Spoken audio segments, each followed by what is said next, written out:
Bom, obrigada a todos que ficaram aqui até o final, né, para essa palestra meio diferente, assim. Não sei se todo mundo sabe o que é bioinformática, mas eu vou falar um pouquinho dessa trajetória minha, como é que eu fui parar nessa bioinformática, né, e vou falar o que é bioinformática. E diferentemente de ontem, que eu falei mais do básico, assim, eu vou falar um pouquinho de algumas pesquisas que a gente faz lá no laboratório. Mas sempre assim, vou tentar trazer mais para o básico mesmo, para vocês tentarem entender como é que a computação pode ser útil nessa área, quais são os problemas e para que serve isso mesmo, né? Porque às vezes fica muito científico e a pessoa não... Né?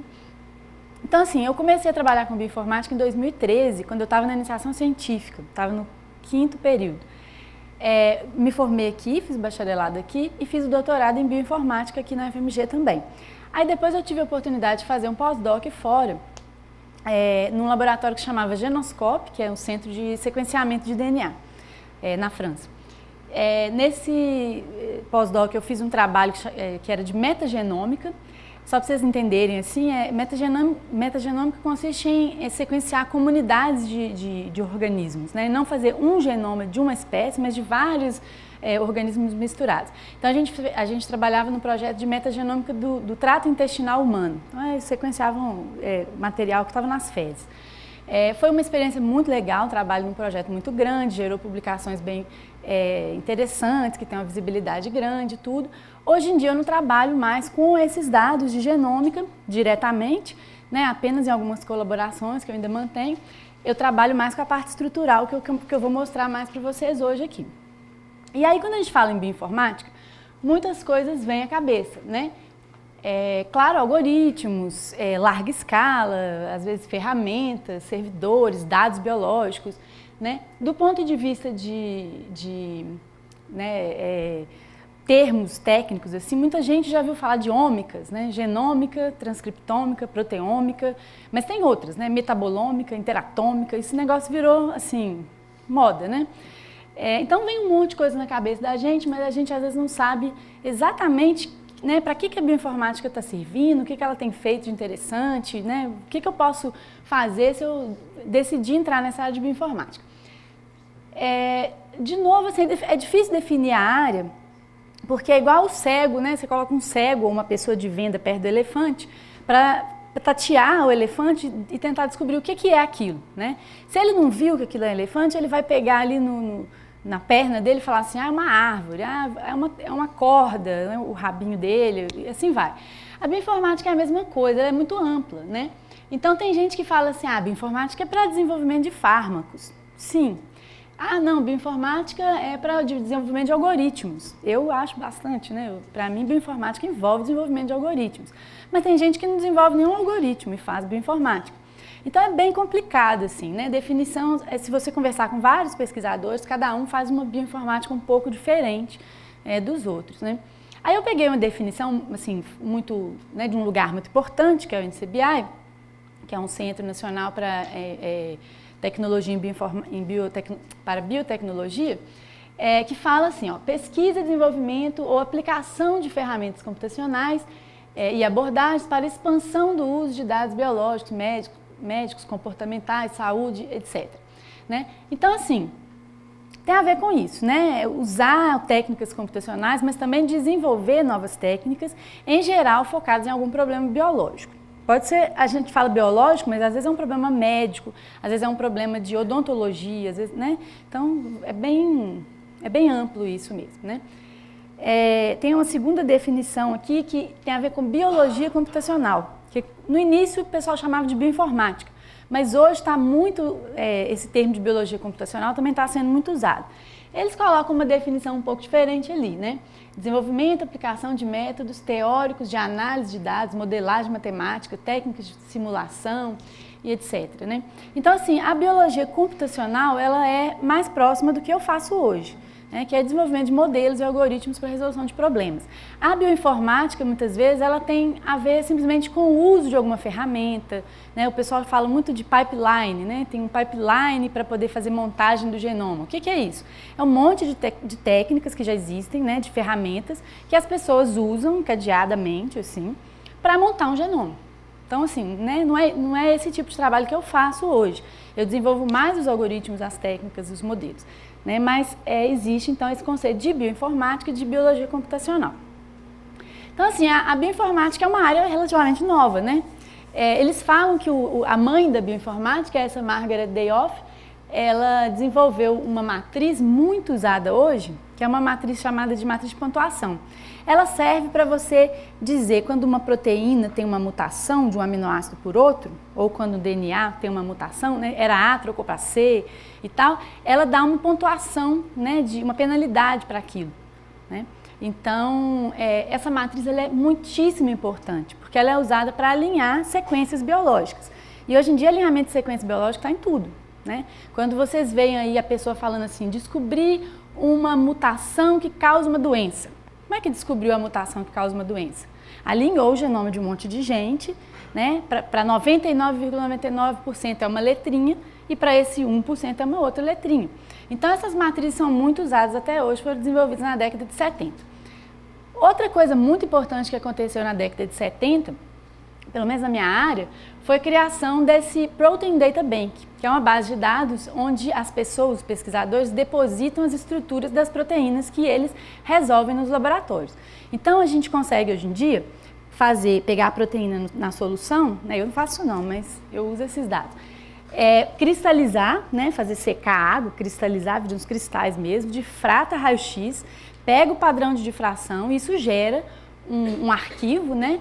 Que você consegue usar lá, obter desse arquivo as posições X, Y e Z dos átomos das proteínas. Então, essa figura linda que vocês estão vendo aqui é uma proteína e ela foi resolvida dessa forma que eu estou falando. E essa base de dados PDB também foi criada na década de 70. Todo pesquisador que resolve uma estrutura e publica um paper sobre ela é obrigado a depositar ela ali. Então, isso é fantástico, porque você consegue, se você quiser, entrar no PDB e falar assim: eu quero procurar as proteínas conhecidas do ebola. Você consegue ir lá e pegar só as proteínas do ebola, né? Então, é tudo disponível para a gente, né? Em 1974 foi criado esse laboratório muito famoso que é o EMBL, que é o EMBL, né? Eu falei EMBL, que foi idealizado ali por esses nomes famosos aí, né? Que é o Watson, aquele do Watson e Crick mesmo, do DNA, né? Então, isso é só para vocês terem uma noção, assim, que é novo, né? Década de 70 isso. Esse gráfico é super batido, mas eu acho que é sempre legal para introduzir a bioinformática, porque ele mostra simplesmente o crescimento dessa base de dados, que é o GenBank. Olha como cresce, né? E hoje, isso vai até 2006, ou seja, uma década depois, a gente tem muitos bilhões mais de pares de base, né, descobertos. Então, essa época foi a época que bombou o sequenciamento, né? Então, assim, vocês estão vendo que a geração de dados é muito grande mesmo. O GenBank é outra base de dados que é livre, né, gratuita, qualquer um pode entrar e acessar. Em 88 foi criada essa associação para o sequenciamento do genoma humano. Eu acho que a maioria de vocês não era nem nascido, né? Mas já ouviu falar do genoma humano quando ele foi feito, quando ele foi terminado, né? Alguém sabe quando ele foi terminado? 2013? 2011? 2003? Tem no meu slide aqui, agora eu não estou lembrando não. Bom, vou pular esse negócio do NCBI aqui. Em 93 ele foi publicado o primeiro genoma bacteriano, né? Isso mesmo, você acertou, hein? Você é danadinho. 2011 foi ontem, né? Então, 2003 saiu aí em 2 revistas de muito prestígio, né? O sequenciamento, né? Conclusão do sequenciamento do genoma humano, né? 2001 foi publicado aí o primeiro rascunho e em 2003 ele foi concluído. Eu lembro que na época eles fizeram um consórcio com todos os grandes centros de sequenciamento do mundo para fazer e levou aí, eu acho que 11 anos, esse número do 11 foram 11 anos para fazer o genoma. E hoje em dia acho que eles conseguem fazer em algumas horas, né? O genoma, assim. Então, é interessante como que a tecnologia de sequenciamento tem evoluído muito. Eu nem acompanho muito isso porque eu não trabalho com sequenciamento diretamente. Mas eu sei que cada dia tem uma máquina nova que o pessoal fica querendo comprar para sequenciar, né? Daí para frente, né, o que vocês já devem ter vivenciado, assim, ouvido falar, né, que tudo se transformou em muito larga escala. Então, hoje você tem projetos aí que tem milhares de genomas humanos. Tem países que já estão visando sequenciar o genoma da população inteira, né, para poder trabalhar com esses dados mais numa perspectiva de medicina personalizada, etc, né? Então, bom, por que isso pode interessar para a gente, né?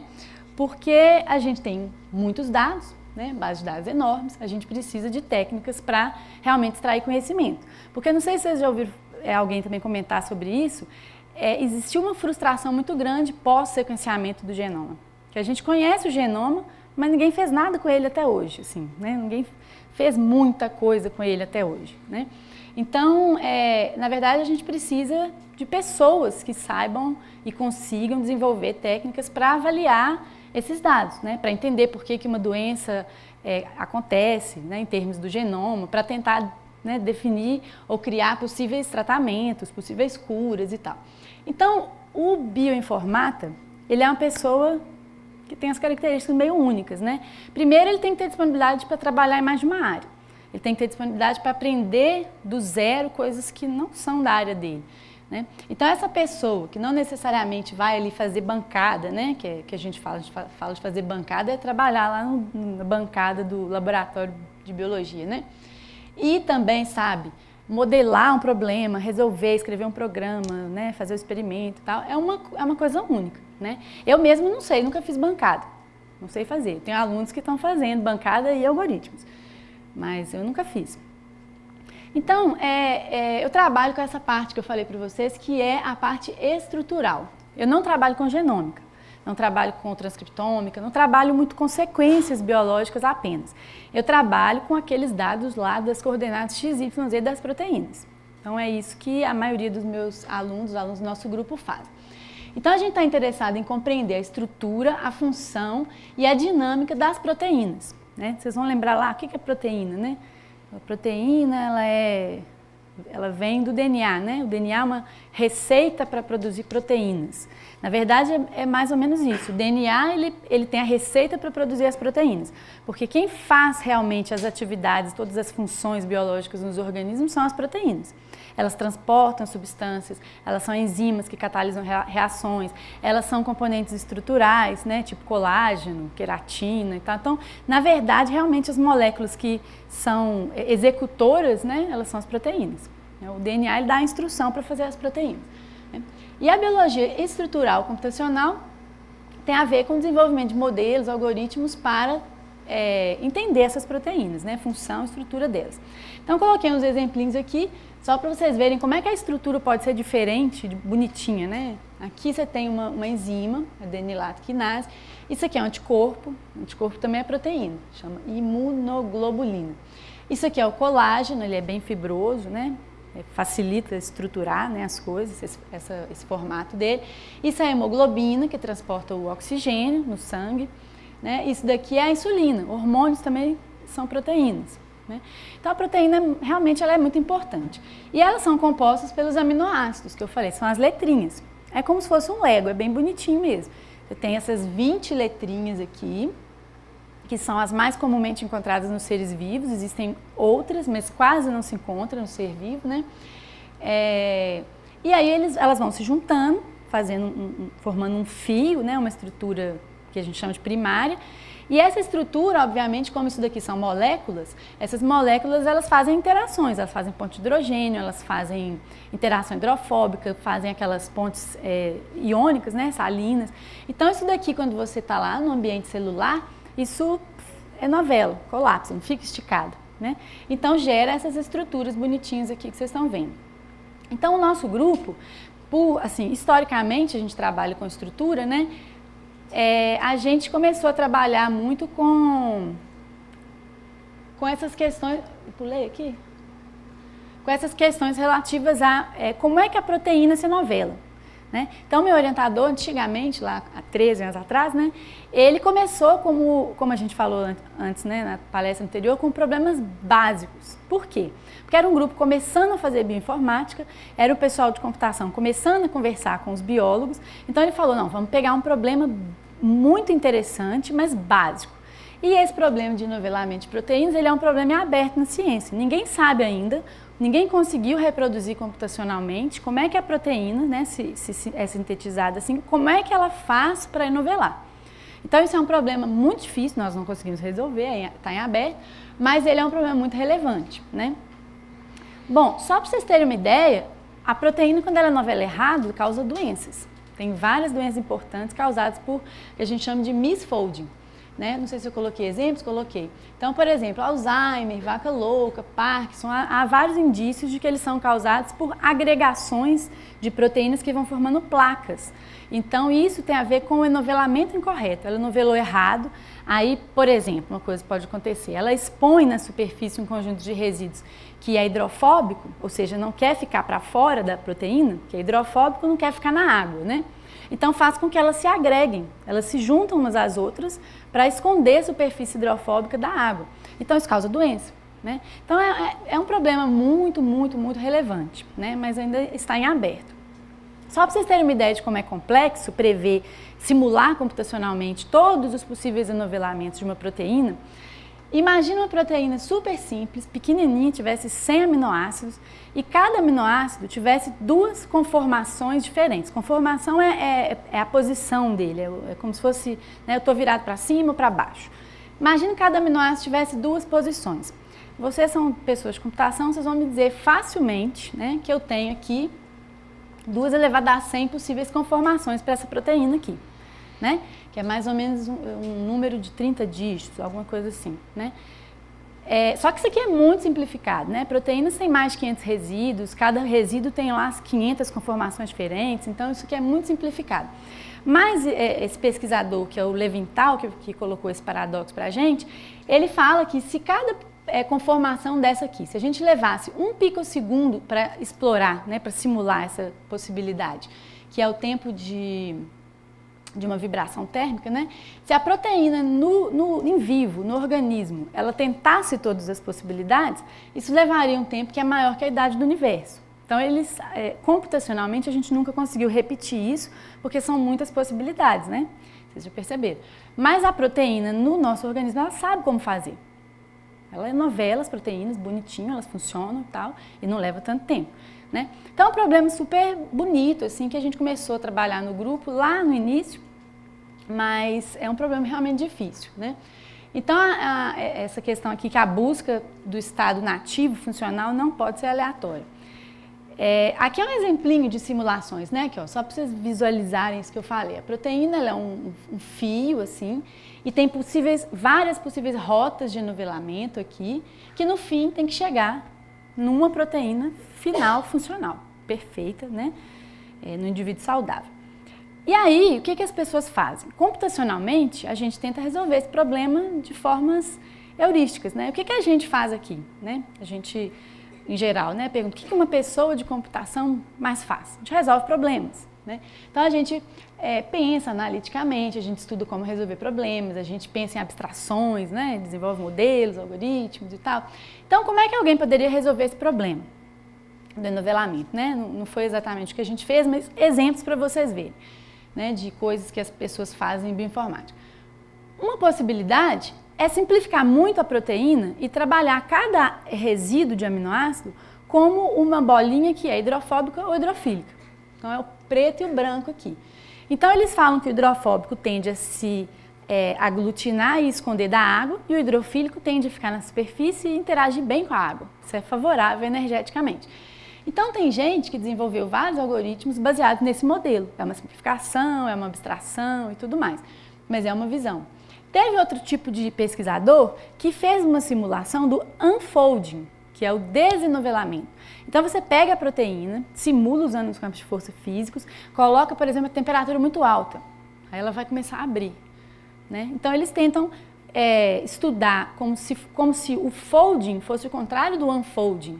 Na verdade, isso pode não ser verdade, né? Também. Então, mas é outra visão. E tem gente que faz o que eles chamam de simulação ab initio, né? Que é realmente simular todas as possibilidades. Então, tem uns projetos super interessantes aí de Stanford que distribuíram esse cálculo nos computadores do mundo inteiro. As pessoas instalavam um programinha, tipo um screensaver lá, que você deixava eles usarem o seu computador. simularam 3 milhões de trajetórias nos computadores do mundo todo, de uma proteína super pequenininha, assim, e realmente o sucesso foi muito limitado. Em não sei quantas mil trajetórias, teve uma que foi a verdadeira. Então, vocês vejam como a gente não consegue fazer o que a natureza faz, tão fácil assim, né? Mas isso, a gente não trabalha com esse problema mais, né? A gente não é o que a gente faz, hoje a gente trabalha com coisas mais práticas, com potenciais biotecnológicos mais claros, assim. Mas assim, só para vocês terem uma ideia dos vários paradigmas que existem para resolver um problema, né? E realmente, quando o problema é complicado, muitas vezes você precisa de abordagens complementares para resolvê-lo, né? Então, acho que essa é a ideia. Diferentes modelos e algoritmos trazem perspectivas diferentes para esses problemas, né? Então, o que a gente faz em bioinformática é entender um problema, entender quais são os requisitos dele, quais são as entradas, quais são as saídas, as abstrações mais apropriadas, né? Então, é isso que a gente faz, isso que a gente gosta mais de fazer hoje. E aí, falando lá do nosso laboratório, a gente trabalha, então, muito, desde aquela época que eu falei que a gente começou a trabalhar com enovelamento. O enovelamento, ele como eu já até falei para vocês um pouquinho, né? Ele é guiado pelas interações que a proteína vai fazendo, né? Então, ela se fecha porque vai criando interações ali na molécula, né? Ponto de hidrogênio, hidrofóbico e tal. Então, até hoje, a gente trabalha muito com esses contatos ou interações. Aqui, só para vocês verem, né? Tem um aminoácido aqui, verdinho, tem um outro aqui, tem um oxigênio vermelho, aqui é um nitrogênio azul, um hidrogênio aqui cinza, e esse tracejadinho que eu coloquei aqui é só para mostrar, assim, só uma ponte de hidrogênio. Então, a gente trabalha muito com esse tipo de interação, a gente analisa essas coisas. Aqui, por exemplo, um aminoácido que é positivo com um que é negativo, eles se aproximam na proteína e fazem uma interação muito forte, que é a ponte salina, energeticamente muito forte. Quando você tem anéis aromáticos ou planos, né, que tem ressonância de cargas, eles também fazem um empilhamento também que é forte. Então, a gente trabalha muito com esse tipo de interação hidrofóbica, né, 2 resíduos hidrofóbicos no núcleo da proteína e assim vai.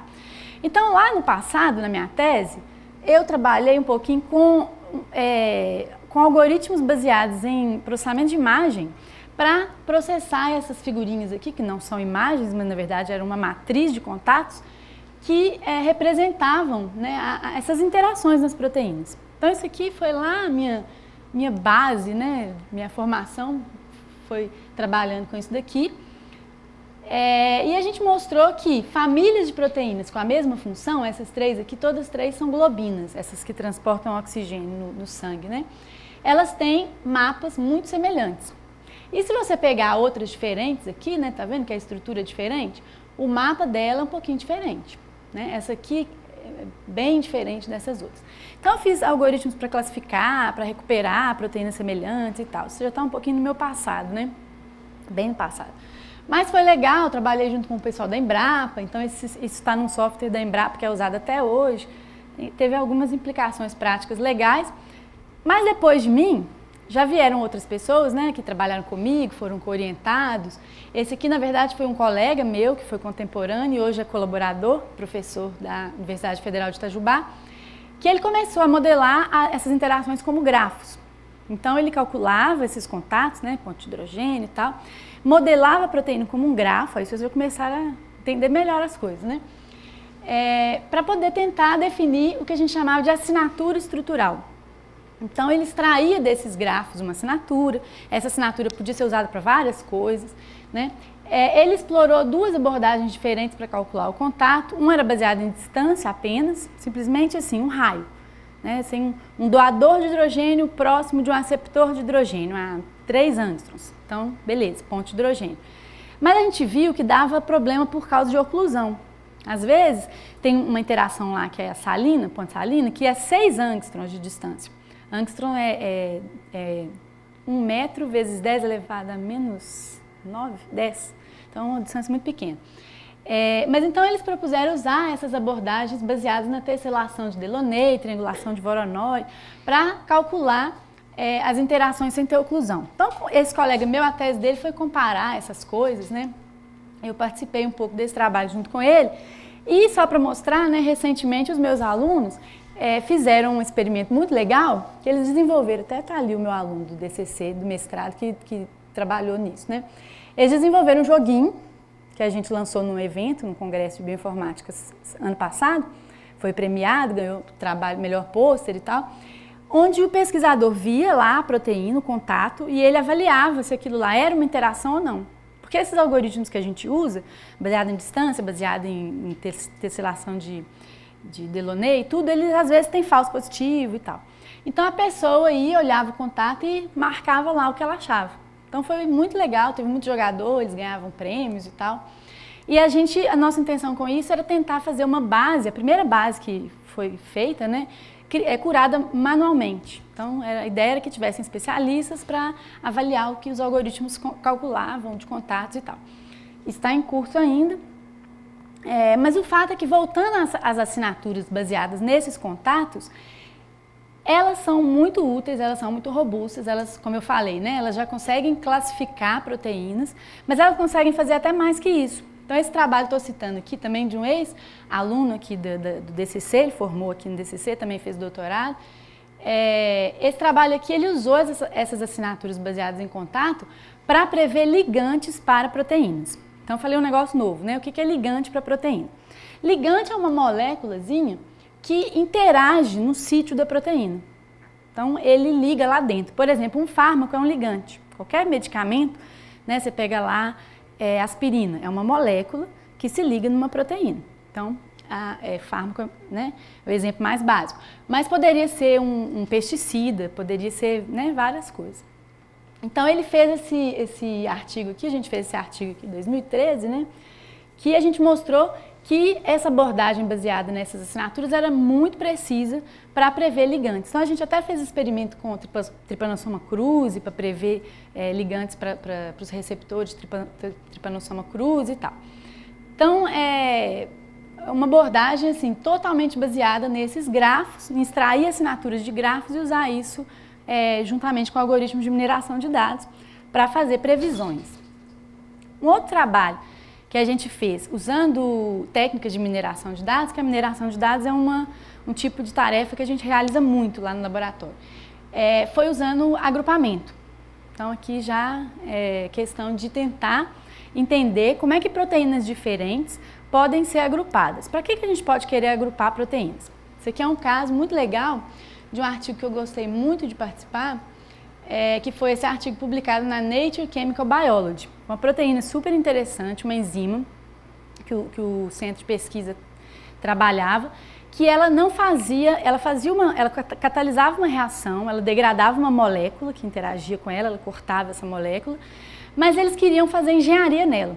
Eles queriam que ela fizesse uma coisa um pouquinho diferente. Ou seja, ela degradasse uma molécula um pouquinho diferente dessa que ela degradava. Estão vendo aí como é que é o desenvolvimento biotecnológico? É você usar uma proteína para fazer uma coisa que te interessa industrialmente. Então essa proteína que cortava, né, clivava uma molécula que era parecida com a que a gente queria que ela clivasse, né? Mas ela não fazia isso, então a gente queria modificar essa proteína. Para fazer isso, existia uma família de várias bactérias que tinham essa proteína. A gente queria tentar entender qual delas, lá de centenas de proteínas, poderia ser mais interessante para fazer isso. Então, para isso, a gente fez um algoritmo lá para segmentar, né, dividir isso, essa família, em grupos, para a gente tentar entender quais grupos quebravam quais moléculas. Então, foi isso que a gente fez. Então, no meu pós-doc eu desenvolvi esse algoritmo, que foi publicado na revista Boa e tudo, mas mais para frente, assim, 4 anos depois, saiu um artigo muito interessante que usa resultados desse algoritmo para tentar caracterizar essa família de proteínas que a gente tinha interesse, né? Então, esse trabalho ainda está em andamento, ainda tem coisa acontecendo. Isso é lá no Genoscope, na França. Recentemente, a gente enviou uma aluna daqui, de doutorado daqui, para fazer um estágio sanduíche lá. E ela continuou esse trabalho nosso, né, que a gente fez lá no Genoscope, mas ela continuou desenvolvendo isso na tese dela. Infelizmente, eu não tenho figuras muito bonitas, mas vocês vão entender assim, o que ela fez, né? Esse nosso trabalho lá, do agrupamento, ele tinha algumas etapas um pouco manuais. Porque quem mexe com mineração de dados, deve saber que tem alguns parâmetros que você precisa afinar, né? Tem algumas coisas que às vezes tem uns outliers lá que formam uns clusters muito estranhos. Então existia um certo grau de interação manual. O que essa aluna fez, além de reduzir isso, praticamente zerar esse problema, ela colocou muito mais dados para o agrupamento do que a gente tinha. O que a gente usava era só sequência. Então a gente usava só isso aqui, sequência de aminoácidos. Ela colocou um monte de outros features, né, características aqui. Então tinha um monte de outras coisas, frequência de aminoácidos, vários tipos de pontuação de alinhamento, um monte de coisas mesmo, características de domínios e tal. E aí o que ela fez? Ela usou uma técnica baseada em programação genética, que aí foi super legal, para poder gerar vários agrupadores diferentes e avaliar qual era o melhor. E aí, no fim, ela gerava isso daqui, um monte de equações, né, que combinavam as features e tal. Então, no fim, ela fez um trabalho que teve resultados muito melhores do que os nossos, gerava grupos muito melhores, mais coesos, mais homogêneos e muito mais automático, né? O nosso não era tão automático assim. Um outro trabalho que a gente fez, e aqui em colaboração com a professora Gisele e um aluno de doutorado, que é professor também na Universidade Federal de Itajubá. Também usando algoritmo genético, né, algoritmo baseado, bioinspirado. A gente estava tentando anotar a função de proteína sem função. Outro problema, mudou de problema.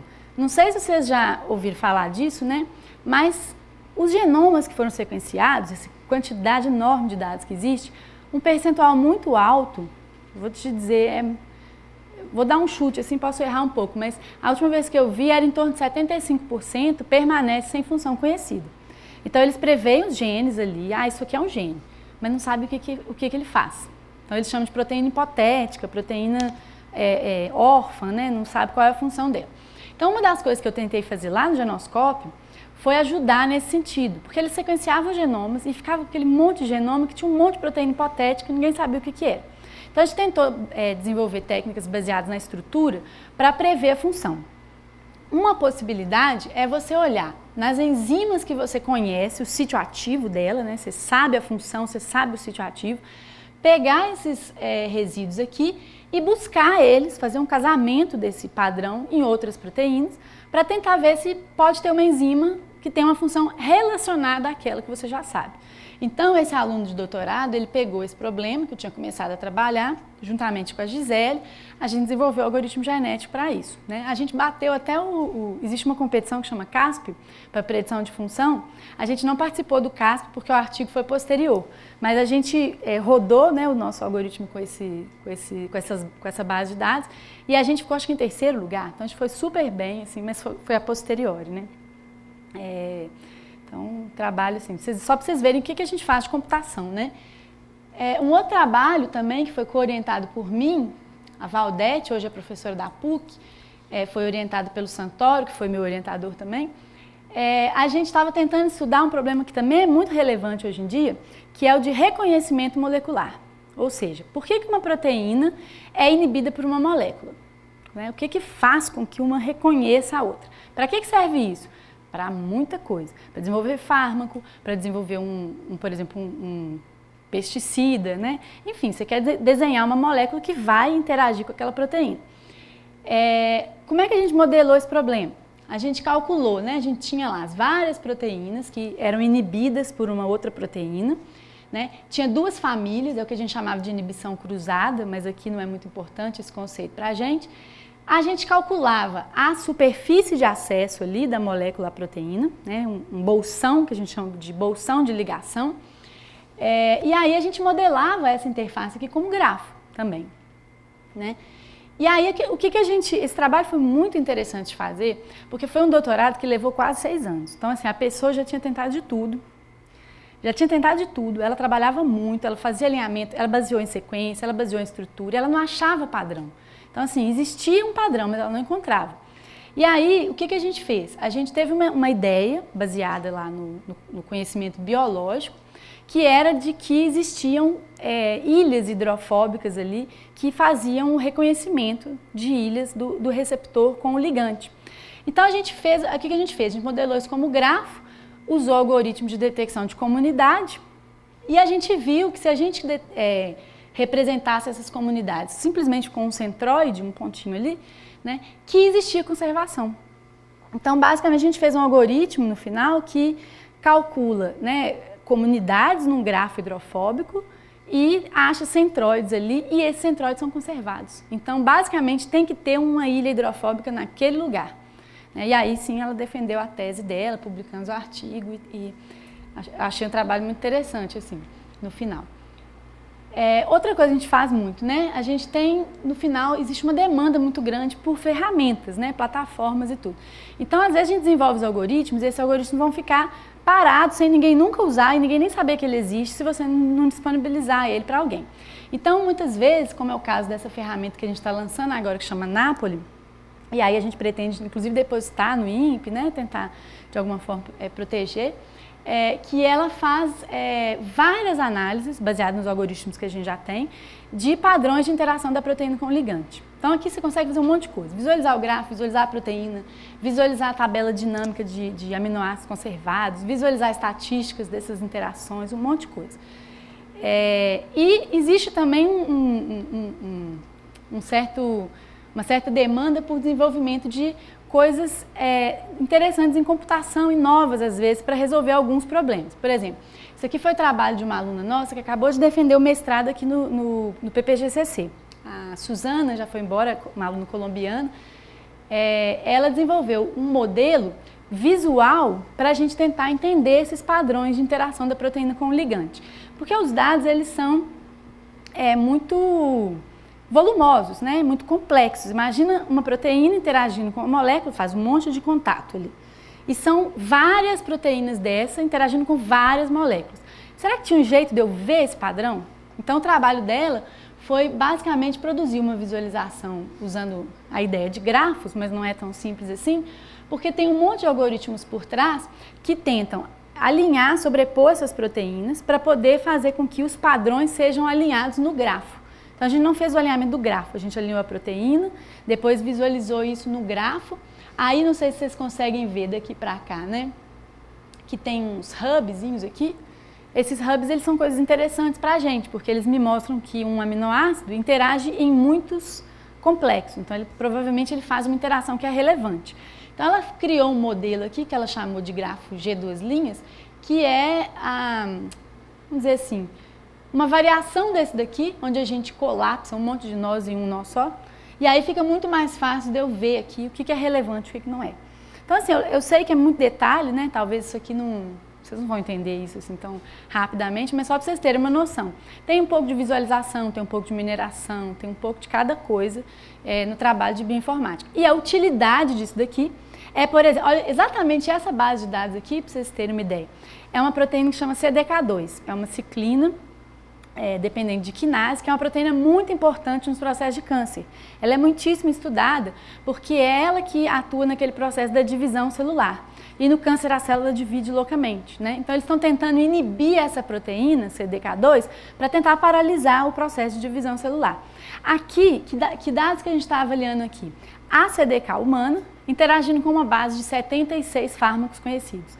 Então a gente está tentando definir quais são os resíduos que são muito importantes para reconhecer os fármacos? Ou seja, onde são os pontos ali onde ela interage com um inibidor?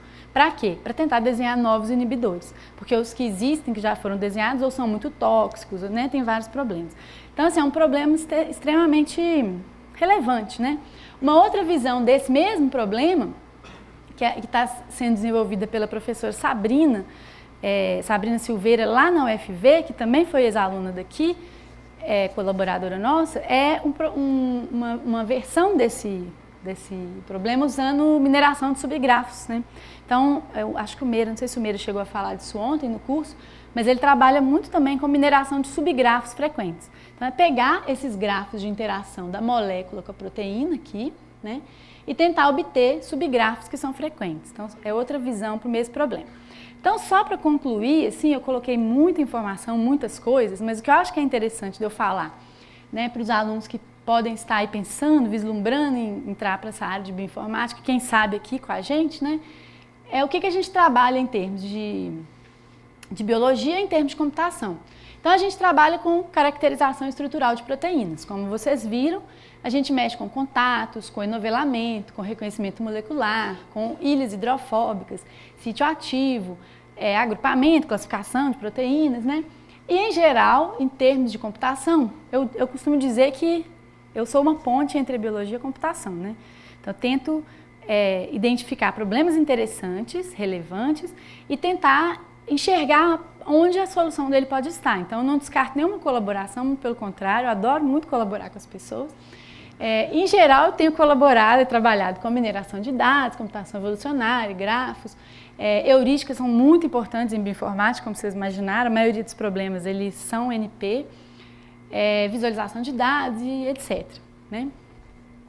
Então, se vocês tiverem interesse, só para falar um pouquinho de projetos importantes que a gente tem e que estão dirigindo o laboratório no momento, a gente teve aprovado em 2004 um projeto super importante no edital muito legal da CAPES. Tenho que até agradecer a CAPES, né, que o título é Bioinformática Estrutural de Proteínas, Modelos, Algoritmos e Aplicações Biotecnológicas. É um projeto, sim, como eu falei, grande, então ele envolve instituições no Nordeste, no Sul, em Cambridge, na França, nos Estados Unidos, tem muita gente. E muitos bolsistas, né, o Marcos é bolsista, tem muitos alunos trabalhando nele. O objetivo desse projeto era formar uma rede de pesquisa.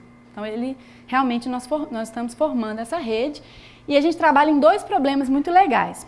Um problema que é de relevância para o Nordeste do país é o problema de neutralização e inibição de uma proteína que talvez vocês já conheçam de nome, assim, que chama ricina. Então, se vocês já viram aquele seriado Breaking Bad, né? O cara coloca uma ricina lá num negocinho assim que...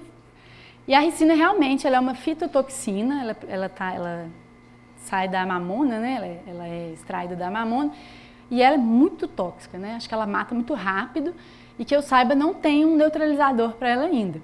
Então, um negócio muito bravo. Então, pra vocês terem uma ideia, uma das coisas que a gente está fazendo é tentar desenhar computacionalmente e tem o grupo que vai fazer os experimentos de toxicidade e tal, para tentar neutralizar a ricina. Um outro problema, que aí já é um problema trabalhado pelo pessoal lá do sul do país, da FURG, que é a Universidade do Rio Grande, que tem a ver com engenharia de beta-glicosidades. As beta-glicosidades, elas atuam na digestão da celulose. Isso é muito importante para a produção de biocombustível de segunda geração. Então, o que esse pessoal lá faz é muito legal. Eles produzem essas enzimas em algas, em microalgas, porque essas microalgas elas crescem muito rápido, né? Então, você consegue produzir em muita quantidade. Elas produzem essas enzimas, mas a gente precisa produzir umas enzimas um pouquinho mais eficientes para conseguirem digerir melhor a celulose, porque isso ainda é um gargalo na produção dos biocombustíveis. Então, é um problema de engenharia de proteínas. A gente simula computacionalmente mutações, a gente tenta ver, né, simular a dinâmica dessas proteínas com outras moléculas para tentar fazer elas serem mais eficientes. Então, um negócio assim, bem legal, bem interessante. E recentemente, não sabemos se vai sair ou não, mas a gente submeteu um projeto para o FAPEMIG, que também está, assim, fiquei bastante animada com ele, embora não tenha sido aprovado ainda, né? Não sei. Que tenta ligar um pouco mais o nosso laboratório com um grupo muito interessante que trabalha com a parte de agropecuária, que é em Viçosa. Então, existe um instituto lá que chama Bioagro, tem muitos problemas interessantes, então a gente tem problemas interessantes, a gente quer, né, interagir. Esse projeto foi coordenado pela professora Goretti lá, né? Pelo menos até o momento ele foi só submetido. Mas a ideia é muito legal, a ideia é desenvolver peptídeos defensivos, né, como eu coloquei ali, ecologicamente corretos, para tentar inibir, né, algumas enzimas de uma lagarta que atacam muito a produção de soja. Então é super legal, a ideia é tentar colocar um peptídeo que não vai ser tóxico para a gente, né, que a gente come proteínas, a gente digere os peptídeos, mas colocar esses peptídeos que vão atrapalhar a digestão, por exemplo, da lagarta. Né? Então, coisas assim que estão no mundo das ideias, são trabalhos que eles já fazem lá em Viçosa, mas que a gente quer tentar ajudar um pouco na parte de biologia computacional. Né? Então, o nosso trabalho seria desenvolver métodos para o desenho desses peptídeos, algoritmos, ferramentas e assim vai. Então, eu queria agradecer assim, aos meus alunos, né? Tem mais do que isso daqui, tá muito escuro, não dá para enxergar ninguém. Prédio do DCC, não sei se está enxergando também, está muito estranho.